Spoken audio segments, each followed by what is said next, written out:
So what I started to allude to before is a sense of division that is very rife these days, very palpable right on the surface. And I'm not here to rid society of all its ills and all its evils. Certainly, there's multiple perspectives on what the ills and evils are in the world. However, for no matter what your personal beliefs are, no matter where you are, on the political or ideological spectrum, ultimately, it's our relationship with ourselves that dictates how we respond to life. If you think about a time in your life where you're feeling particularly good, maybe freshly in love, or just got a raise, or just it's feeling really good in your body, and it's a beautiful day, how you respond differently to people. How you might get a call from somebody who you might typically disagree with or typically have an irritation with. There's just a little bit more space for some comfort. There's a little bit more space for tolerance of what the person is saying or how they're saying it. Just because when we are in a more harmonious space, that filters out. There's more patience, there's more ease. It's a lot easier to sit in traffic when it's a beautiful day than when it's cold and snowy and icy and gray out. So what we can do to help, one of the things we can do to help promote peace is to work with ourselves. So there's I'm not sure if it's Buddhist or Zen, I'm not sure exactly what it is, but it's pretty well known that it says, as above, so below, as within, so without. So the idea is that everything reflects itself. The term holistic, so I'm a holistic practitioner, and we're a holistic healing center. That term holistic is not with a W, right? So with the W, it means like whole, entire. And that's often how it's used colloquially, but truly holistic without the W, it's from a different root. And without it, it really means that the small reflects the large, like a hologram, a holon. Something that is small will reflect something large. So just like for each of us, our fingerprints are unique to us. So is our DNA. So are all the striations in our eye. That's unique to us. It's representing all of us just in different ways. So it's one of the ways that you consider how reflexology or acupuncture works, is that you can say put acupuncture needles in the ear, and the ear is going to reflect the entire being. And you're treating it as a subset of the entirety. And so you can affect the whole thing just by working on a small part of it. So this idea carried over to ourselves is that for us to have an effect on the world, if we work within ourselves, if we work on the divisions within us, all of a sudden the divisions outside of us, they don't get automatically healed.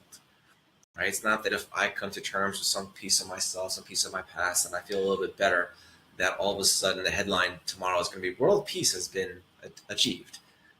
It's not that grandiose is what I'm speaking to. However, there is an effect. There is a cumulative effect that if I'm doing something here, it will affect the all. Because I'm part of the all. We all are. Right? If I say the world is like this, I'm including all of you. And if you say the world is like this, you're including me. And so we are all part of this one conglomerate blob that is society, that is the human race, that is all of us on the planet. And so if I'm working on myself, that is absolutely has an effect elsewhere. Not only just as a member of the system, but it filters out. Like I said, if I am resolving the differences within myself, it becomes easier for me to handle the differences outside of me. So the answer, I don't pretend to hold all the answers for all the ills in the world. However, for each of us, if you're to consider the spot in you where there's conflict, a place inside you that you don't like, a place in you that you're willing to talk about, a place that is you judge or you fight with yourself. And as soon as I say that, it's like, oh, no, not that. Yes, that showed up in your mind. Like, that's the place where you can offer yourself some compassion. And we can work to heal the divisions in ourselves. And we can learn to tolerate what's going on in here more. It's going to provide greater tolerance outside of us. It allows us to be able to hear what people are saying, even if we vehemently disagree. Right? We're able to understand more, or at least have the space to have a conversation. So there was a photo that came up on my Facebook feed the other day that showed this protester punching another protester, and said this is wrong. Like this is not how you punch a Nazi, and like it's wrong to punch Nazis this way. And then they went on and say, okay, no, watch, his fist is actually bent, so it's going to hurt himself. So really, he should punch it this way, and that's the way. And I'm looking at this, and I understand the sentiment, but what that sentiment is doing is it's adding more anger to a situation. Right? I'm not condoning racism or Nazism by any stretch of the imagination. However, fighting it only makes it stronger.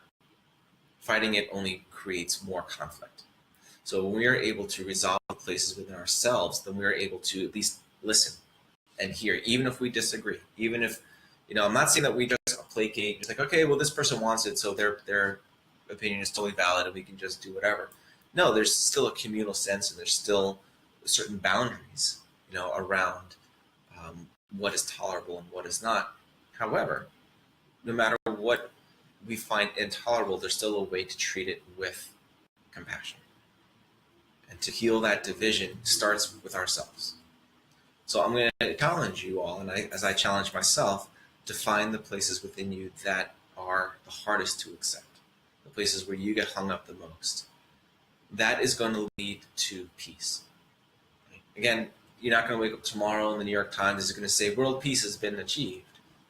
However, the more that you can find peace within yourself, then you walk the world that way. Then you bring that to others consciously and not. So I don't consider myself, I'm not looking to create an army to solve the world's problems. However, I'm looking for everybody to look to work on their own, which will filter out. So I thank you for your attention tonight and appreciate your willingness to embark on this journey for yourself, for yourselves, and for the greater good. And have yourselves a lovely evening. Thank you all.